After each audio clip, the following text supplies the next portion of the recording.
आता आपल्या आवडत्या मालिकेचे संपूर्ण भाग मालिका प्रसारित झाल्यानंतर लगेचच पाहू शकता फक्त सन नेक्स्टवर. भारतातील प्रेक्षकांसाठी मोफत सेवा.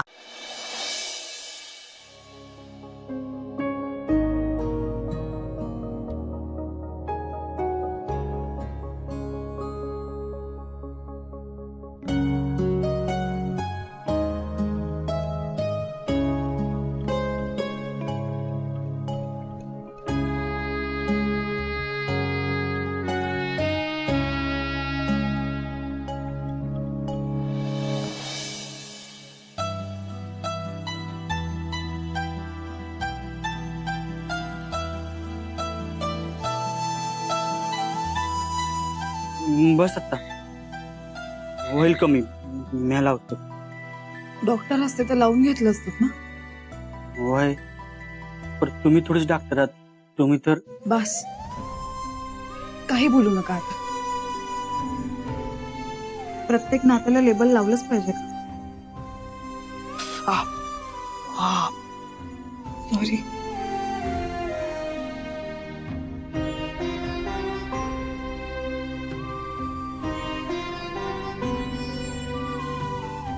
या सगळ्या पलीकडे माणुसकी नातं असतंच की.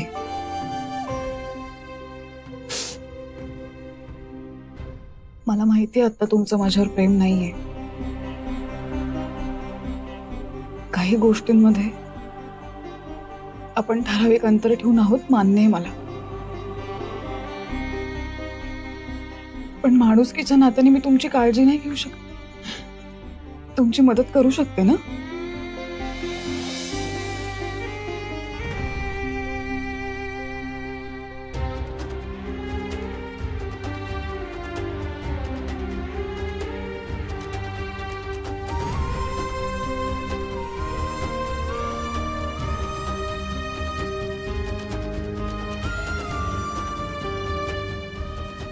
अक्षर,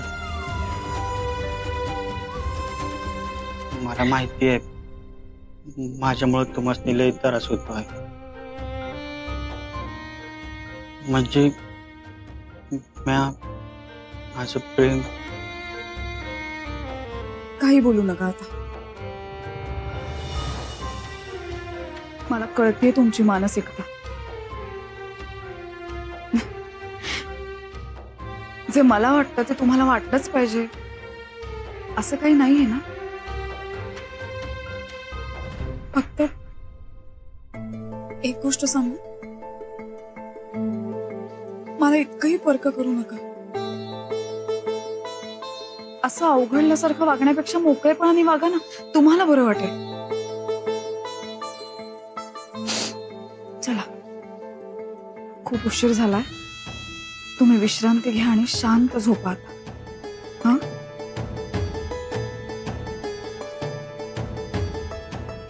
मला माझ्या प्रेमावर पूर्ण भरोसा आहे. काळजीपोटी आणि प्रेमापोटी तुम्ही नव्याने माझ्या प्रेमात पडाल.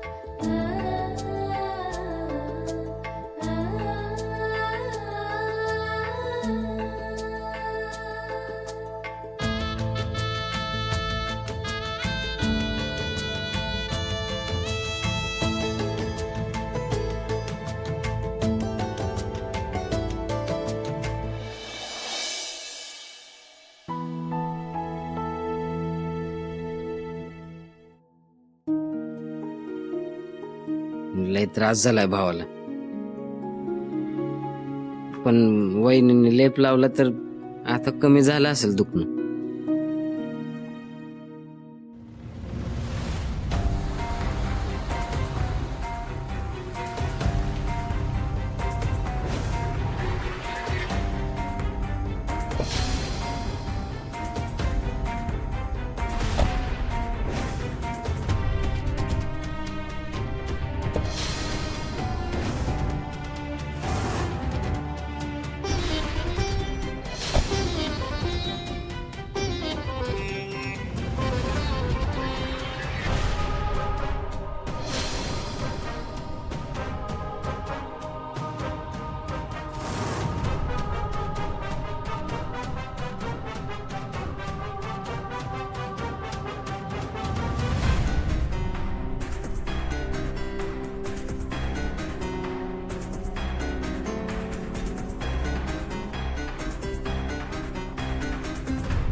हे अगं काय चाललंय तुझं?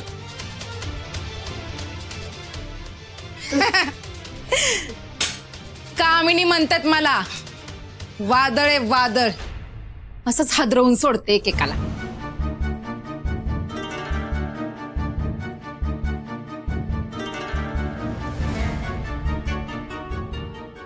काय चाललंय हे? डोकं थाऱ्यावर आहे ना व?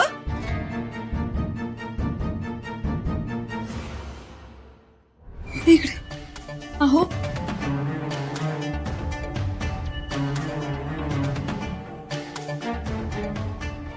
काय चाललंय अगं हे? इतकं नीचपणाने कसं वागू शकतेस तू? अय, मोलकर्णीनी मालकिनीशी इतक्या मोठ्या आवाजात बोलायचं नाही, एवढं कळत नाही तुला? का आता कसं वागायचं सांगावं लागल. मालकीण असाल तुमच्या घरी, इथे नाही. वय, हे आमचं घर आहे. इथं तुझं काही चालू देणार नाही. आणि परत इथं पाऊल टाकलंस ना तर बघच, निघायचं बघा. ए, हाफ चड्डी, तुझी उंची नाही माझ्या समोर थांबायची आणि आवाज लय उंच जायला लागला रे तुझा. मान खाली करून बोलायचं. हाईट कम फाईट जादा करायचं नाही कामिनी समोर, नाहीतर निघ म्हणलं ना तुला. अहो, काय करताय? सुंदर वाचू. अहो काय करताय? सोडा की त्याला. अहो, सोडा. काय करताय? सोडा त्याला खाली. अहो, खाली सोडा. काय करतेस तू?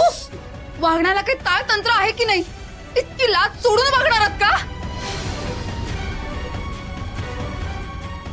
कसली एवढी मी जासी का माणुसकीच सोडली? ते कसं आहे ना, आता समधी पॉवर माझ्या हातात आली. आणि ते इंग्रजीत म्हणतात ना, ग्रेट पॉवर ग्रेट रिस्पॉन्सिबिलिटी. तसं आता तुमची रिस्पॉन्सिबिलिटी माझी है ना. मला लय काळजी आहे तुमची. म्हणून दे रे.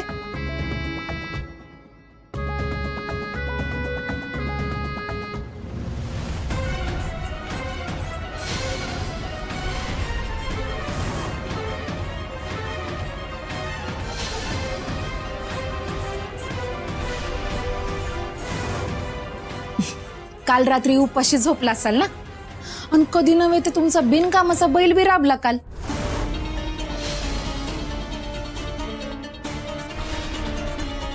मला लईच काळजी वाटत होती तुमची, म्हणून आणले. लाडू नाही केलेत त्याचं, पण असं चालेल ना व तुम्हाला?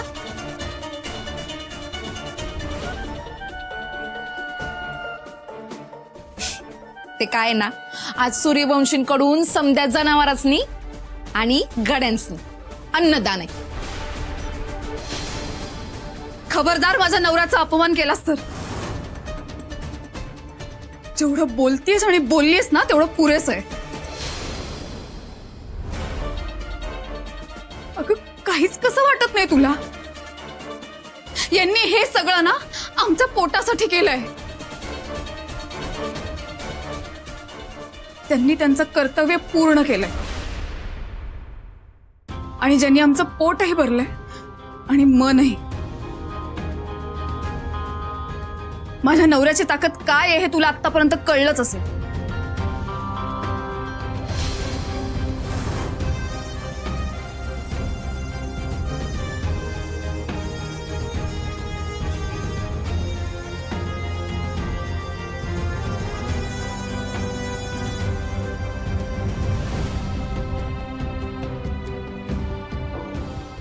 अन्नपूर्णा देवी, आज आमच्याकडून जो तुझा अपमान झालाय त्यासाठी मी हात जोडून तुझी माफी मागते.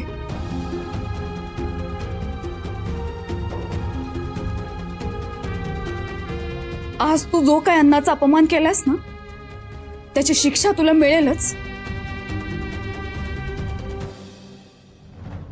हे जे काही वागतेस ना त्याने तू सूर्यवंशी घराण्याचं नाव धुळीला मिळवतेस, एवढं लक्षात ठेव. आणि तो कधी येणारही नाही. आईंनी आजपर्यंत सूर्यवंशी घराण्यात जे काही स्थान मिळवलंय, मान सन्मान स्वाभिमान मिळवलाय ना, तो तू इतकं वैभव मिळूनही कधी मिळवू नाही शकत अगं. त्यांच्याकडून सगळं उरबाडून घेतलंस तू, पण त्यांच्या मनाचा मोठेपणा आणि स्वाभिमान तुला कमवता आला नाही, आणि तो कधी येणारही नाही. अन्नदानाचा खूप अहंकार आहे ना तुला. मी माझ्या घरी जेवायला आमंत्रण देते तुला, ये. मग तुला अन्नाचं मोल काय असतं ना ते कळेल. तुमच्या या स्वाभिमानाचा गळा घोटल्याशिवाय ना मी बी शांत बसणार नाही.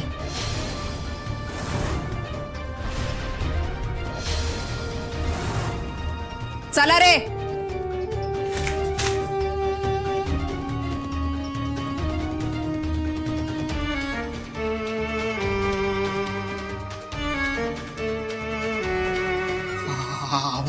अहो तुम्ही कसला तिच्या नादी लागलात हा? अहो तिला काय बी बोललं ना तरी पालत्याकडे पाणीच बघा, नाही सुधारणार ती. उलट तुम्ही बोललेल्या एक एक शब्दाचं उत्तर काढील. काय करायचं ते करू दे तिला, पण माझ्या समोर माझ्या नवऱ्याचा अपमान करणार असेल तर ते मी सहन नाही करणार.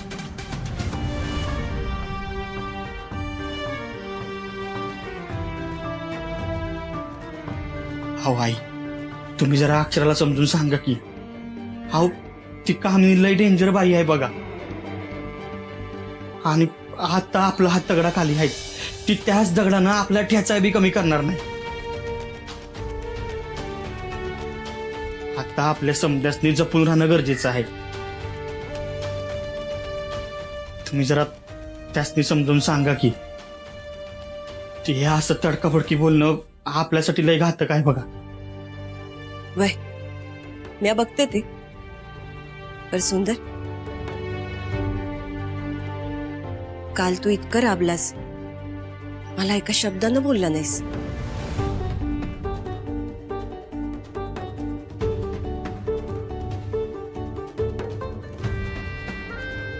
अहो आई मला लपवायचं नव्हतं तुमच्यापासनं,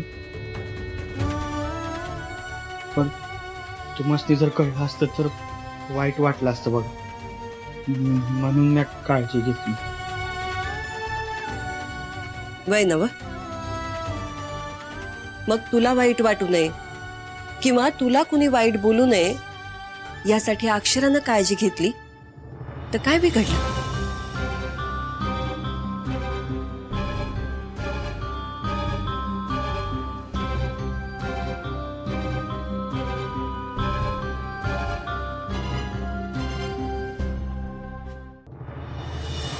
मार्केट यार्डातला कदम. काय हो ही तसं पालथ पडण्या परीस ती कामिनी तुमच्या लाडक्या ताईकडे गेलीये, तिकडे जायचं की. बस मी काय जाऊ तिकडं. तिनं गुंड घेतले असतील भाड्यानं, मला नाही विकत घेतलं तिने. आणि तुला पहिलं शेवट सांगतो, त्या कामिनीच्या माग माग लाळ घोटेपणा करणं मला नाही जमणार. अगो बाई, होय कंच्या डॉक्टरकडनं स्वाभिमानाचं इंजेक्शन टोचून घेतलं. तो रोष आहे, तो अंड बंद ठेव आता. अगं मला एक गोष्ट कळलीये, आपण जर कामिनीच्या माग माग करत राहिलो ना तर आपण मागच पडत जाऊ का यांचं, आणि ती बया आपल्या उराव बसून पुढे निघून जाईल. आणि कसं असते उर्वशी, दिवसभर देव पूजत राहणाऱ्या भाटाला दुसऱ्या दिवशी देव पण मिळत नसते. होय खरं आहे, पर कामिनी देव नाही, कळते का तुम्हासनी. सख्याची गाडी आणि तुक्याची बैल, वंगते कोण आणि तंगते कोण अशी गत झाली इथं. त्या कामिनीच्या डोसक्यात वारं घुसलंय. याच वेळेला तिला गंडवणं लई सोपं आहे बघा. आता आपण आपला डाव पलटवू शकतो. जमवा. या इकडे. अगं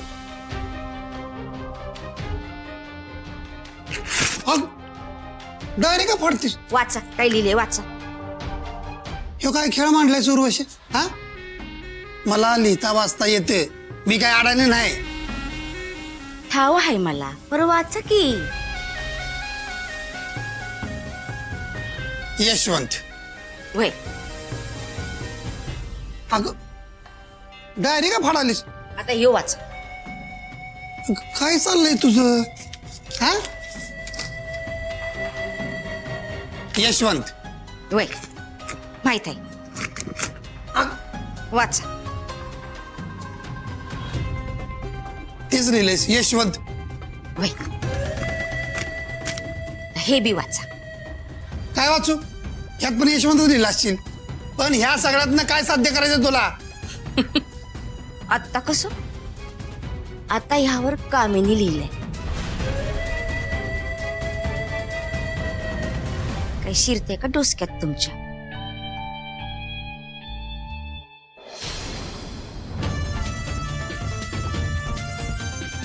डोळं झाकलं बोक्यानं आणि अक्कल आली ठोक्यानं. आपण पण नुसती अशी पानं उलटवत राहायचो तिचा विश्वास बसेपर्यंत. मग नंतर ती बया बी बघणं सोडून देईल, तेव्हा हळूच आपण आपलं नाव घुसवायचं. तिने एकदा का तुमच्यावर विश्वास टाकला की तिला पोरी गुंडाळायची आणि घरातून हाकलून द्यायची. ए बे, तुला जो काय हिशोब करायचा ना लवकरात लवकर कर. मला ह्यातलं काय बी सहन होईना झालंय. लवकरच या घरात भाऊबंदकी पेटणार आहे असं दिसतंय.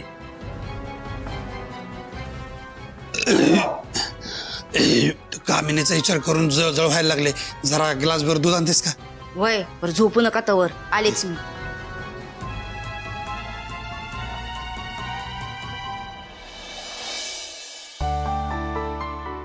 अक्षरा, आम्ही जरा देवळात जाऊन येतो. सुंदर आता आंघोळीला गेलाय. हा, येतो आम्ही जाऊन. हो. वहिनी तुमचा फोन वाजतोय, आणून देऊ का? नाही नाही, मी बघते, जा तुम्ही. आलोच. चल रे बारके.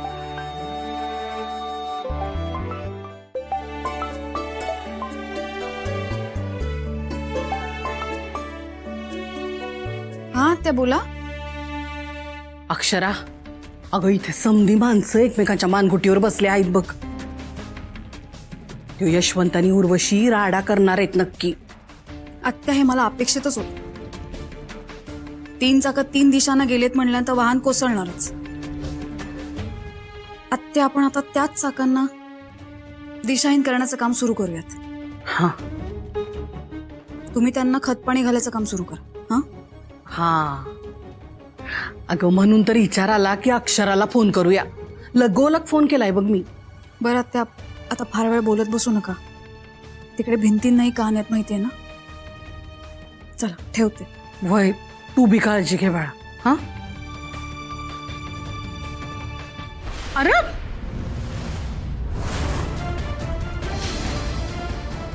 काय काय बोलत काय होतीस त्या अक्षरा संघ? तिच्या संघच बोलत होतीस ना? वय, तिच्या संगच बोलत होते म्या. तुम्हा दोघींचा काय प्लॅन चाललाय ग? प्लान काय बी काय बोलतोय असर? अरे म्या अक्षराला सांगत होते तिच्या बहिणीची म्हणजे आपल्या शर्वरीची काळजी वाटते मला. हा, आता बघ ना, कामिनी तिला नुसती टोलवत आहे. तिचे हाल बघवत नाही र मला. म्या तिला म्हणलं, अगं शर्वरीची ही अवस्था बघून तरी अश्विनला जेलच्या बाहेर काढ.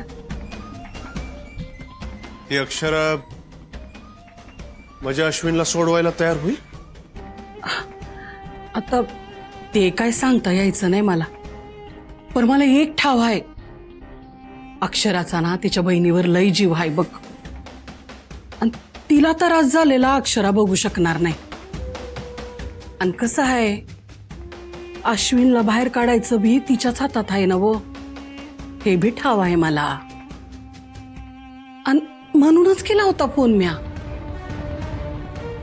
आता बघ ना, कामिनी पुढचा मागचा कसला बी विचार न करता येड्यावानी वागत सुटली. तिच्यावर कुणीतरी लगाम घालायला पाहिजे का नको? आणि ते काम फक्त अश्विन करू शकतोय. म्हणजे बघ ना, नाहीतर एक एक करून आपल्या समध्यासने हात धरून बाहेर काढल ही पोरगी. आणि अश्विन बाहेर आला ना तर तिच्यावर वचक बसल. आणि अक्षराला सांगत होते अश्विन बाहेर आला ना तर दुर्गा आणि शर्वरीची मानसिकता बी बदलन. कसं आहे त्याला बाहेर काढणं हे तिच्याच हातात आहे ना व, म्हणून विनवण्या करत होते. आता माझी पोरगी ही अशी कुणाचे बी ऐकेना झाली तर माझ्याकडे दुसरा काय पर्याय आहे सांग.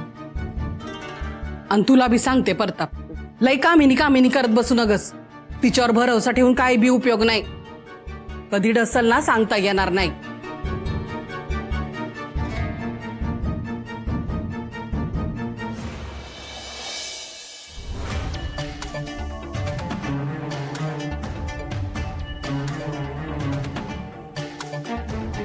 अन्नदानाचा खूप अहंकार आहे ना तुला. मी माझ्या घरी जेवायला आमंत्रण देते तुला, ये. मग तुला अन्नाचं मोल काय असतं ना ते कळेल.